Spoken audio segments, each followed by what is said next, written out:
欢迎收看三水带你看世界的第一期节目，让您足不出户看遍全世界。视频制作不易，感兴趣的小伙伴可以关注我的频道，这是对我最大的鼓励。视频如果哪里说的不够好，也不够准确，也请大家踊跃补充，这是对我最大的帮助。OK， 话不多说，让我们走进第一个国家——阿富汗。第一章，阿富汗在哪里？为什么它总在历史的中心？如果只看今天的世界地图，阿富汗很容易被忽略。它没有海岸线，没有大型港口，也不是任何国际航线的核心节点。从经济数据、人口规模，甚至国际话语权来看，它似乎都不具备中心国家的特征。但历史有一个残酷又真实的规律：一个地方是否重要，往往并不取决于它想不想成为中心，而是它有没有办法避开世界的路径。而阿富汗几乎从来没有避开过。它位于欧亚大陆的腹地，处在中亚、南亚与中东的交汇位置。向西可以进入波斯高原，向南通往印度次大陆，向北连接中亚草原，向东则是穿越群山后抵达中国西部与东亚世界。从地理意义上来说，阿富汗并不是一条死路，而是一块被反复经过的通道型土地。正是这种位置决定了它在历史上的特殊命运。当古代商队穿行于丝绸之路时，这里是必经节点；当帝国试图扩张版图时，这里又是无法绕开的缓冲区；当宗教、语言、文化向外传播时，这里又成了不可避免的中转站。很多文明来到这里，不是为了留下，而是为了继续向前。但问题在于，所有经过的力量都会留下些什么。于是，阿富汗逐渐变成了一块文明不断叠加却又难以整合的土地。如果说有些国家是在相对稳定的环境中慢慢生长出来的，那么阿富汗更像是在世界力量的挤压中被迫一次次重来。你会发现一个反复出现的问题：这里从来不缺外来影响，却极少拥有真正自主、长期稳定的历史阶段。它既不像海洋国家那样可以通过贸易建立安全缓冲，也不像封闭高原可以长期自我演化。阿富汗恰好处在一个尴尬的位置，足够重要，重要到所有人都想经过，却又不足以强大，强大到能够决定谁可以经过。这也是为什么今天很多人试图用失败国家来定义阿富汗时，往往会忽略一个前提条件：在成为现代国家之前，它已经被当作世界通道使用了上千年。从这个角度看，阿富汗的未来从来不仅仅是制度、战争或意识形态，它首先是一个地理命题。理解了这一点，我们才有可能理解后面发生的一切。为什么这里的历史总是充满冲突？为什么外来力量一次次进入，又一次次失望而归呢？也为什么阿富汗始终无法像其他国家那样被简单的塑造成某种样子？第二章，山地国家，地理如何塑造阿富汗的命运？如果说阿富汗在历史中的位置决定了它不断被卷入风暴，那么它的地理形态则决定了这些风暴几乎从未真正结束。这是一个被山脉统治的国家。从地图上看，阿富汗像是一块被反复挤压过的土地，全国超过2/3的区域属于山地，其中最核心的是横贯全国的新都库什山脉。它不仅塑造了地形，也深刻影响了这里的一切社会结构。在许多国家，山脉是边缘，但在阿富汗，山脉是中心。这些高山切割了河流、道路和人口分布，城市之间的直线距离也许并不遥远，但真实的通行距离却往往需要翻越高海拔山口。即使在现代交通条件下，这样的地理环境依然意味着隔绝、延迟和不稳定。这种地形首先影响的是国家的统一能力。在平原国家，权力可以沿着道路、河流和城市网络自然扩散，而在阿富汗，权力往往只能停留在山谷之内。这也是为什么部族在这里长期比国家更重要。对许多生活在山区的人来说，真正能够提供安全和秩序的，并不是遥远的中央政府，而是血缘、宗教和地方首领。国家的存在感反而显得更加抽象和间歇。这种结构并不是某一次政治失败造成的，而是被地理长期塑造的结果。山地还有一个特征：易守难攻。历史上几乎所有进入阿富汗的外来军队都能在初期取得优势，他们拥有更先进的武器、更完善的组织，也能迅速占领主要城市。但问题在于，占领城市并不等于控制山地。当战争进入山区，技术优势会被迅速削弱，补给线被拉长，通讯变得困难，而熟悉山地环境的地方武装却可以随时引入地形之中。这正是阿富汗历史中反复出现的场景：外来力量进入容易，停留困难，胜利看似到手，却始终无法结束。山地还塑造了这里的经济结构，大规模农业难以展开，工业基础难以建立，交通成本长期居高不下，即使拥有资源，也很难低成本的开发和运输。这使得阿富汗在现代全球体系中始终处于不利位置。很多人将阿富汗的贫困归因于战争，但实际上战争只是加速器，而不是起点。在山地条件下，本就脆弱的经济体系一旦被破坏，就极难恢复，最终地理、社会与冲突形成了一个闭环，山地削弱统一，分散导致冲突，冲突又进一步阻断发展。理解阿富汗不能只看他经历了什么战争，而是要看他长期生活在一种极难建立稳定秩序的空间结构之中。这不是为他的任何问题进行辩护，而是解释为什么在这里简单的解决方案几乎从来都行不通。第3章，文明起源与古代历史，被反复覆盖的土地。如果只从今天的宗教和政治印象出发，人们很容易误解阿富汗自古以来就是一个单一、封闭、保守的地区。但真实的历史恰恰相反，在伊斯兰成为主流之前，阿富汗曾长期处在多种文明的交汇带上，而且这种交汇并不是短暂的经过，而是持续了上千年。在更早的时代，这片土地是古代伊斯兰文明体系的一部分，语言、宗教和社会结构都与波斯高原有着密切联系。当时的人们并不认为这里是边疆，而是文明向东方延伸的重要区域。公元前4世纪，亚历山大大帝东征为这片土地带来了另一层文明影响。希腊文化并没有在这里完全消失，而是与当地传统融合，留下了建筑、艺术与城市规划的痕迹。这种融合后来成为理解阿富汗历史的一个关键特征。外来文明很少彻底取代本地文明，而是层层叠加。随后，佛教通过中亚贸易网络进入，并在此繁盛。今天著名的巴米扬大佛并不是孤立的宗教奇观，而是当时一个覆盖中亚、印度北部与中国西域的佛教世界的一部分。正是通过阿富汗这一地区，佛教的艺术风格、思想体系逐渐向东方传播，并深刻影响了中国早期佛教形成。某种意义上说，这里曾是连接南亚与东亚精神世界的桥梁。与此同时，丝绸之路的兴起让这片土地变得更加繁忙，商队、学者、僧侣、使节在这里交错而行。货物的流通带来了思想的交流，也带来了冲突的可能。不同信仰、不同生活方式在这里不断碰撞、适应和重组。这种高度流动的状态使阿富汗在古代并不是一个文化单色区，而更像是一块文明的拼接板。直到伊斯兰势力逐渐进入，这片土地的宗教面目才发生根本性的转变。但即便如此，伊斯兰也并非一夜之间彻底取代了所有的旧的结构，而是经历了长期的融合过程。许多地方的传统、部族规则甚至生活习惯都被保留了下来，并嵌入新的宗教框架之中。这也是为什么即使在今天，阿富汗的社会结构依然呈现出强烈的地方性和多样性。回顾这一段历史，会发现一个反复出现的主题：阿富汗从来不是文明的空白地带，而是文明不断叠加的承载者。但问题也正出自这里。当文明层数不断增加，却缺乏一个能够长期整合的政治结构时，稳定就会变得异常脆弱。每一次外来力量的进入，都会在原有结构上再加一层影响，却很少真正解决旧有矛盾。于是，历史并没有在这里形成一条清晰连续的主线，而更像是一块不断被覆盖却从未完全被抹平的画布。理解阿富汗的古代历史，并不是为了怀旧，而是为了明白，今天我们看到的复杂、分裂与张力，并非它在现代才出现的问题，它们早已埋身在这片土地的文明结构之中。第4章，帝国与战争，强权为何反复在这里失算？阿富汗之所以被称为帝国坟场，这并不是一种夸张，而是一种历史事实的冷静总结。几千年来，每一个试图控制这里的外来力量，无一例外都经历了失败的教训，而每一次失败都在阿富汗内部留下了深刻的痕迹。理解这些战争，需要从他们的起因谈起。早在古代，波斯帝国就将阿富汗视为扩展东方影响力的战略缓冲地，征服的动机很直接，控制通向印度和中亚的通道，确保帝国的边境安全。波斯军队短期内可以取得军事上的胜利，占领关键城镇，但真正的治理远远不够，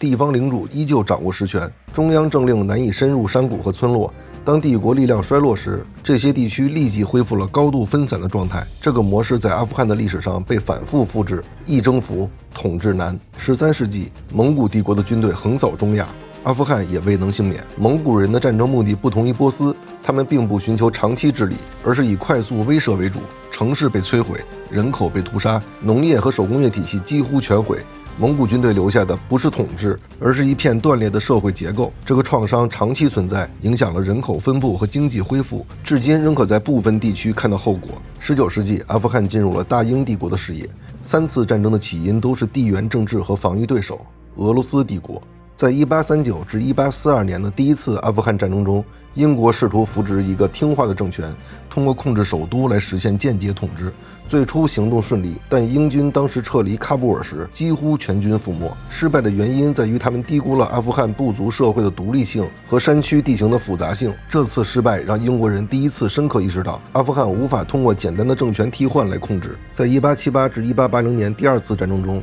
英国改用更谨慎的策略，仅控制外交和边境，而不全面占领全国。阿富汗在名义上仍是独立国家，但中央政府的权威仍然非常有限。而在1919年的第三次战争中，阿富汗借助英国的衰退，争取到了完全独立的外交主权，但国家内部的治理能力并未因此得到增强。三次战争的结果让阿富汗社会更加复杂，独立与中央治理能力之间的落差进一步拉大，也为后续的动荡埋下了伏笔。时间来到现代，1979年，苏联入侵阿富汗，试图通过军事和制度双重手段稳定摇摇欲坠的盟友政权。苏联军队在城市中迅速取得控制，但战争很快转向山区游击战。在复杂的地形和分散的社会结构面前，苏联军队的技术优势迅速被削弱。游击战使武装力量不断重组，民众被卷入冲突，宗教力量被重新激活。这场战争结束时，苏军撤离之后，政权迅速瓦解，武装力量高度碎片化，战争常态化和武器社会化成为长期后果，也为后来的极端主义提供了土壤。进入21世纪，美国及其盟友以反恐为名进入阿富汗，战争的目标迅速扩展为国家重建。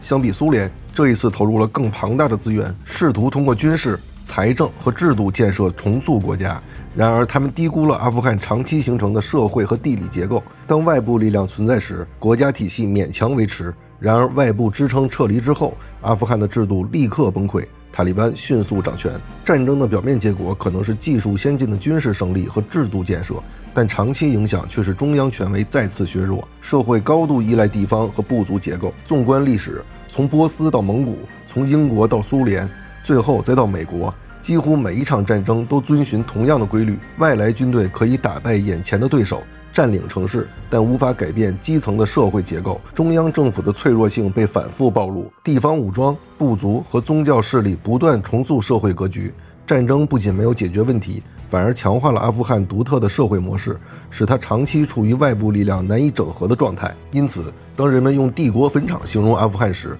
这不是夸张的修辞，而是一种历史经验和总结。这里的战争每一次都让外来强权明白，军事优势无法长期转化为政治控制，强权的逻辑不能覆盖一片经过数千年复杂社会重塑的土地。阿富汗的每一次战争都是对外来力量的提醒，也是对自身社会结构的深刻刻画。它教会世人，真正决定阿富汗命运的从来不是谁更强大，而是谁更理解这片土地。第5章，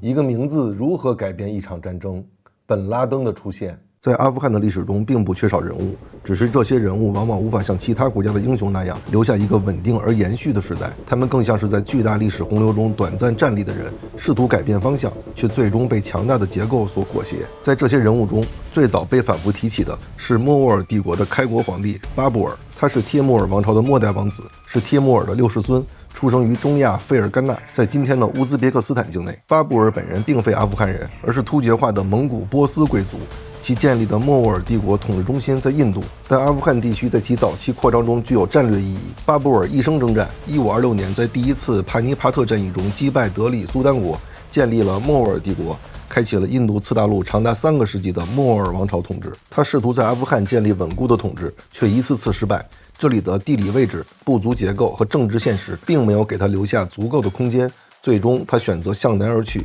跨越兴都库什山脉，进入印度次大陆，建立了后来影响深远的莫卧儿帝国。巴布尔的人生轨迹恰恰揭示了阿富汗历史的一个核心特征，它更像是孕育力量的起点，而不是力量最终停留的地方。真正意义上第一次试图在这片土地建立阿富汗国家的是18世纪艾哈迈德·沙·杜兰尼，他通过军事与联盟整合了多个普什图部族，建立了杜兰尼王朝，被后世视为现代阿富汗之父。但即便是他，也无法彻底打破部族高于国家的现实。杜兰尼的统治很大程度上依赖个人威望与军事成功，而非制度。当他的影响力减弱，这种脆弱的统一便迅速松动。这个问题后来在阿富汗历史中反复出现。国家依赖个人，个人消失，国家随之动荡。进入近现代，阿富汗最具象征意义的人物之一是艾哈迈德·沙·马苏德。他出生在潘杰希尔山谷，一个典型的山地地区。苏联入侵后，马苏德利用对地形的熟悉，组织游击力量，与苏军长期周旋。它并不是依靠压倒性的武力，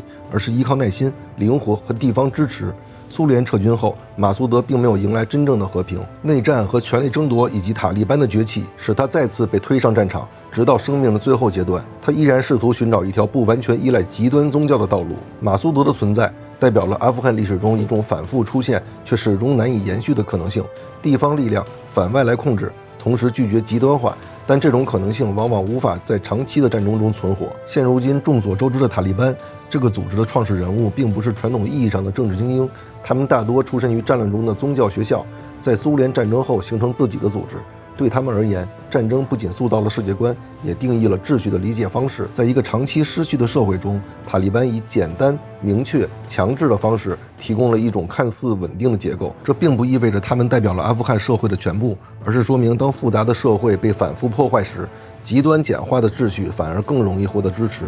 这些人物的命运看似彼此不同，却都指向同一个现实：在阿富汗，个人很难真正超越结构。无论是帝王、将领还是宗教领袖，他们都必须在山地、部族、战争和外来干预构成的框架中行动。当外界试图用英雄或者反派来解释阿富汗时，往往会忽略一个更重要的事实：这些人物并不是孤立出现的，而是历史压力的产物。他们的人生轨迹不只是个人选择的结果，更是这片土地长期处在冲突通道中的必然反应。理解这些人，并不是为了评判他们的道德高低，而是为了看清一个国家在长期动荡中究竟会塑造出什么样的领导者，又会不断失去怎样的可能性。在阿富汗现代历史中，还有一个人虽然并非阿富汗人，却深刻改变了这个国家和被世界注视的方式——本拉登。他出生在沙特一个极富有的家庭，原本拥有与战争毫不相关的人生路径，但在上世纪80年代苏联入侵阿富汗时，他来到这里以资金、组织和意识形态参加了反苏战争。在那个阶段，他并不是一个孤立的极端分子，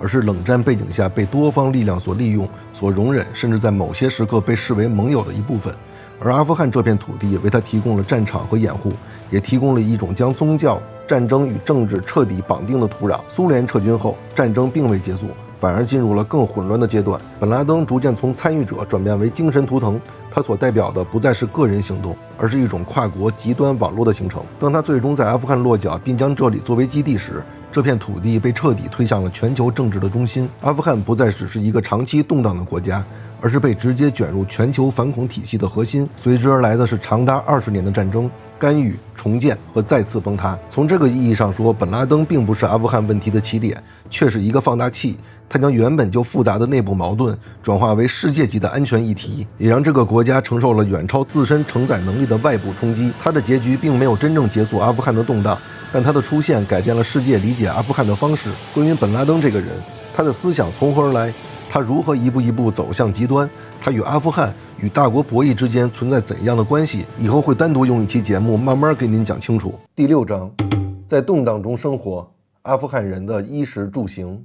如果只从新闻中认识阿富汗，很容易误以为这里的人始终生活在战乱之中。但对于大多数阿富汗人来说，真正占据日常的并不是枪声，而是如何在不确定中维持一种尽量正常的生活。衣着是最容易被忽略却最稳定的部分。在城市和乡村里，传统服饰依然普遍存在。宽松的长袍、长裤以及用于遮挡风沙和寒冷的外套，并非出于宗教象征，而是长期适应自然环境的结果。山区昼夜温差大，宽大的衣物便于穿叠，也便于在劳动时活动。女性的穿着因地区和家庭差异巨大，在一些地方色彩鲜艳的长裙和头巾依然常见，而在另一些地方呢，衣着则更加保守。但无论何种形式，衣服首先是实用品，其次才是承载社会的规范。说到食物，这是生活中最具连续性的部分。阿富汗家庭的饮食围绕着能量和共享展开，炖菜、米饭、面饼反复出现，并不追求变化，而追求稳定。然而肉类并不太充足，一旦出现，往往会被视为重要的家庭事件。在许多家庭里，一天中最重要的一餐依然是全家围坐共用主食的时刻。这种进食方式并不是因为贫穷，而是一种强调团体而非个人的生活逻辑。在长期缺乏安全感的社会环境中，家庭本身就是最可靠的系统。至于居住条件，则清晰地反映出地理与经济的限制。在乡村地区，房屋多以泥土、石块和木梁建成，厚重的墙体用于隔热和防寒，这样的房子看似简陋，却非常耐用，也便于自行修补。如今城市中的住宅条件有所改善，但电力和供水依然不稳定。许多家庭会在同一处院落中生活数代人，空间并不宽敞，但关系紧密。对阿富汗人来说，住在一起本身就是一种安全感。最后说到出行，这是最直接感受到不确定性的部分。在很多地区，步行仍然是主要的出行方式，车辆并不稀缺，但道路状况复杂，燃料价格波动频繁，公共交通缺乏统一体系，行程往往依赖经验判断。这种缓慢的移动方式塑造了一种不同的时间感，事情不以分钟计算，而以能否顺利完成为标准。等待在这里并不视为浪费，而是一种必须接受的状态。在这样的生活节奏中，人们发展出一种高度现实的心态，他们不轻易规划遥远的未来，而更专注于眼前可控的事情，下一顿饭，下一次安全的出行，孩子能否继续上学等等。相比于其他国家的人来说，他们的生活方式更关注当下。当然，这并不全是出于对现状的妥协，还有长久以来的历史原因。这种生活方式常常被外界误解为消极或落后，但实际上它是一种长期在动荡中形成的理性选择。过度的期待反而会带来更大的失落。阿富汗人的日常并不是悲情叙事的背景板，而是一种持续的适应过程。他们在有限条件下维持秩序，在不确定中寻找稳定，在世界不断变化时守住最基本的生活结构。也正是在这些看似普通的衣食住行中，这个国家的真正韧性才得以延续。接下来咱们把同样的生活必需品放进不同国家的货币体系里进行对比，最能直观地了解阿富汗人民的衣食住行。以最基本的一顿饭为例，在喀布尔的普通街头，一份简单的热食折算下来大约2到3美元，也就是15到22元人民币，大约60至90元新台币，这已经是一顿正经吃饱的价格了。而在中国的1线和2线城市，一顿相似层级的快餐价格通常在25到40元人民币之间，折合3.5到6美元，新台币大约110到180元。到了美国，同样一顿并不精致的简餐，价格往往直接来到12到18美元，相当于85到130元人民币，或者380到570元新台币。再看最基础的食材，在阿富汗1公斤的面饼或大米折算下来大约0.5到1美元，也就是4到7元人民币，15到30元新台币。而在中国，这样的主食价格通常是它的2到3倍，而在美国，价格往往再翻几倍。看上去阿富汗的物价似乎很低，但如果把收入一起放进画面里，情况立刻发生变化。在阿富汗，许多普通家庭的月收入折算成美元往往只有100到200美元，也就是700到1400元人民币，或3000到6000元新台币。而在中国，这个数字通常是它的数倍，在美国更是高出一个数量级。这意味着同样是10美元，在中国可以解决1天甚至2天的饮食，在美国只够一顿普通午餐，而在阿富汗却可能占据一个家庭相当重要的生活比例。所以低物价并不等于生活轻松，它更多反映的是整个经济体系的低流速。钱本身就不多，花出去的每一笔分量都很重。当我们用人民币、美元、台币去换算成阿富汗的生活成本时，真正看清的并不是哪个国家更便宜，而是在不同的社会中，普通人承受生活的方式有多么的不同。第7章，风景与现实，为什么现在并不适合旅行？如果只从自然和历史的角度来看，阿富汗无疑是一个拥有强烈吸引力的地方。兴都库什山脉绵延起伏，雪山之下是深邃的山谷和河流。潘杰希尔谷狭长而清澈，曾被视为中亚最美的山谷之一。赫拉特古城的清真寺、宣礼塔和城墙依然保留着波斯文明的审美痕迹，而巴米扬即便是佛像已被摧毁，那片空出来的山壁本身也成为历史留下的巨大回声。这些风景并非想象中的存在，它们真实地分布在这片土地上，也真实地承载过辉煌与记忆。但旅行从来不只是风景是否存在，而是是否具备安全、稳定和可预期的条件。对当前的阿富汗来说，这些条件并不成熟。基础设施是第一个现实问题，交通系统不完善，道路状况复杂，许多地区缺乏可靠的通信与医疗条件。一旦出现突发情况，外部救援极为困难，即便是经验丰富的旅行者也很难独立应对。更重要的是安全的不确定性，局势并非持续处于公开冲突之中，但风险的不可预测性依然存在。这种风险不总是来自某一个具体事件，而是来自规则、边界和执行方式的模糊。对普通游客而言，最大的风险并不是一定会出事，而是一旦出事几乎没有缓冲空间。因此不建议将当下的阿富汗视为常规旅游目的地，并不是否认它的文化和自然价值，而是对现实条件的尊重。也许在未来，当基础设施重建完成，当安全与规则变得可预期，这里会重新进入旅行者的视野。那时人们可以不再是通过影像和叙述而是真正站在山谷之中，理解这片土地的尺度。在那之前，阿富汗更适合被观看、被研究、被理解，而不是被匆忙地走过。第8章，中阿关系，一条被忽略的长期联系。在阿富汗漫长而动荡的历史中，中国始终不是一个遥远的旁观者。两国的联系并不是从现代外交才开始的，而是深深嵌入在欧亚大陆早期的交通网络之中。早在汉代，阿富汗所在的区域便是丝绸之路的重要节点，这里连接着中原、波斯、印度次大陆和中亚草原，是商品、宗教与思想流动的必经之地。来自中国的丝绸、漆器和技术通过这片土地向西方传播，而佛教也正是经由这一通道逐渐进入中国。今天在阿富汗北部和巴米扬一带出土的佛教遗迹，并不是孤立存在的文明碎片，而是中阿古代精神交流的见证。某种意义上来说，中国佛教史的一部分是在阿富汗这片土地上完成中转的。进入近现代，中国与阿富汗的关系逐渐从文明往来转向国家层面的现实互动。两国在冷战时期保持着相对克制而稳定的外交关系，中国并未深度介入阿富汗的内部冲突。这种低介入、高尊重主权的态度，使中国在当地社会中长期保持着相对中性的形象。在经济层面，中国企业曾参与阿富汗的矿产开发、基础设施建设和通信项目。对阿富汗而言，中国更多被视为潜在的发展伙伴，而非直接塑造政治秩序的外部力量。即便在局势极度不稳定的时期，中阿之间保持着基本的沟通渠道。在人文层面，阿富汗普通民众对中国的认知并不强烈，却往往带有一种遥远而不敌对的印象，这在一个长期饱受外来军事干预的国家中并不常见。当前中阿关系并非同盟，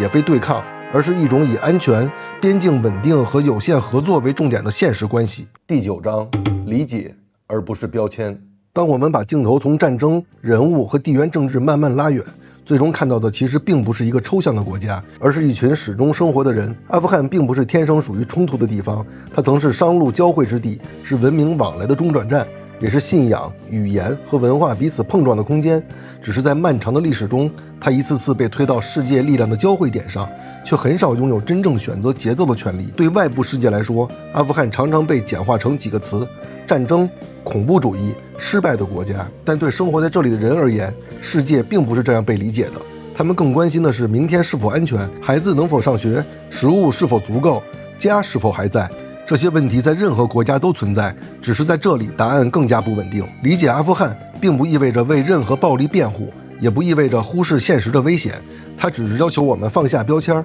承认一个事实：这个国家的问题从来不是单一原因造成的，也不可能用简单的方式去解决。也许在未来，当战争不再成为唯一的叙事，人们会重新走进这里，看山谷，看遗迹，看市场里的烟火气。在那之前，真正重要的是记住，这里不仅发生过战争，也一直有人在努力生活。如果你愿意继续了解世界，那么阿富汗不是一个终点，它只是提醒我们，在地图上的每一个名字背后都是复杂、真实而具体的人。